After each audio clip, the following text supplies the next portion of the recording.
আসসালামু আলাইকুম। ওয়েলকাম জানাই শুলিস কুকিংয়ে সবাইকে। কেমন আছেন সবাই? আশা করি সবাই ভালো আছেন। আমিও আলহামদুলিল্লাহ ভালো আছি। আমার আজকের পর্বে থাকছে কাঁঠালের বিচির ভর্তা। কোনো রকম বাটাবাটি বা ব্লেন্ডারের ঝামেলা ছাড়াই হাতে মেখে এই ভর্তাটা আমি আজকে তৈরি করব। আশা করি আপনাদের ভালো লাগবে। তো চলুন দেখে নেই কীভাবে এই ভর্তাটা তৈরি করতে হয়।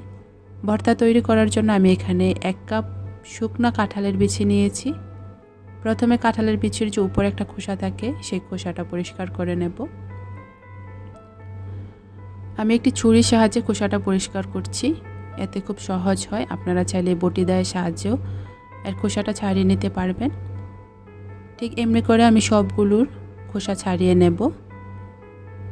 খোসা ছাড়িয়ে কাঁঠালের বিচিগুলো আমি পানিতে ভিজিয়ে রাখবো 10 থেকে 12 মিনিটের মতো। আমি সবগুলোর খোসা ছাড়িয়ে নিয়েছি। অপেক্ষা করব 12 মিনিট। 12 মিনিট পর উপরের যে একটা লাল খোসা থাকে সেটাও পরিষ্কার করে নেব একটি ছুরির সাহায্যে। 10 থেকে 12 মিনিট ভিজিয়ে রাখলে খোসাগুলো খুব সহজে পরিষ্কার করা যায়। দেখুন কত সহজে পরিষ্কার হয়ে যাচ্ছে। দেখুন আমি সবগুলো বিচি পরিষ্কার করে কেটে নিয়েছি। এখন এই কাঁঠালের বিচিগুলোকে সিদ্ধ করে নেব। চুলায় একটা হাঁড়িতে পরিমাণ মতো পানি দিয়ে চুলাটা অন করে দিয়েছি, আর কাঁঠালের বিচিগুলোকে এখন আমি সিদ্ধ করে নেব। 10 থেকে 12 মিনিট লাগবে এগুলো সিদ্ধ হতে। খুব নরম করে সিদ্ধ করতে হবে যেন হাতে মাখানো যায়। বিচিগুলো সিদ্ধ হয়ে গেছে, এখন আমি চুলা থেকে নামিয়ে নেব। চুলা আরেকটি প্যান বসিয়ে দিয়েছি, আর দেব পরিমাণ মতো সরিষার তেল। তেলটা একটু গরম হয়ে আসলে আমি এখানে দিয়ে দেব 1/2 কাপ পেঁয়াজ কুচি। পেঁয়াজগুলোকে খুব ভালোভাবে ভেজে নিতে হবে। আপনারা চাইলে এখানে সরিষার তেলের পরিবর্তে সয়াবিন তেলটাও ব্যবহার করতে পারবেন, তবে সরিষার তেল দেওয়া করলে ভর্তাটা খুব মজা হয়। পেঁয়াজগুলো ভাজা হয়ে গেছে, এখন আমি প্যান থেকে তুলে নেব। সেই একই প্যানে আমি কিছু শুকনো মরিচ ভেজে নেব। অনবরত নাড়াচাড়া করে মরিচগুলোকে ভেজে নিতে হবে। মরিচগুলোও ভাজা হয়ে গেছে, এখন আমি মরিচগুলোকেও প্যান থেকে তুলে একটি বাটিতে নিয়ে নিয়েছি। এখন আমি ভর্তাটা মাখাবো। দেব পরিমাণ মতো লবণ। হাতের সাহায্যে খুব ভালোভাবে মরিচগুলোকে মেখে নিতে হবে।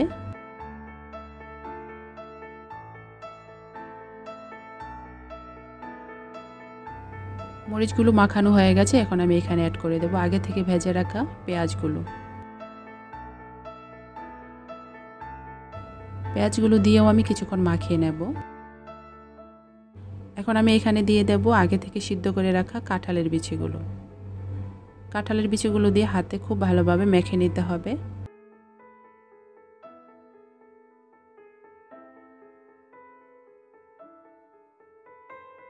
কাঁঠালের বিচিগুলো মাখানো হয়ে গেছে, এখন আমি এখানে অ্যাড করে দেব ধনেপাতা কুচি আর সামান্য পরিমাণ সরিষার তেল। সবগুলো দিয়ে আমি আবারও কিছুক্ষণ মাখিয়ে নেব।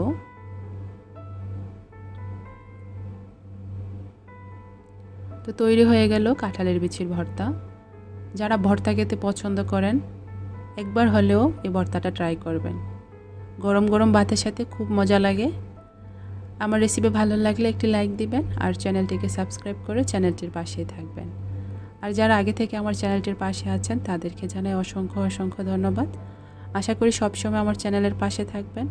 তো সবাই অনেক ভালো থাকবেন। দেখা হবে নতুন কোনো পর্বে। আল্লাহ হাফেজ। Give me reasons to doubt, try to keep me down, but I'll put the flame out. You can't get to me. Throw your sticks and your stones.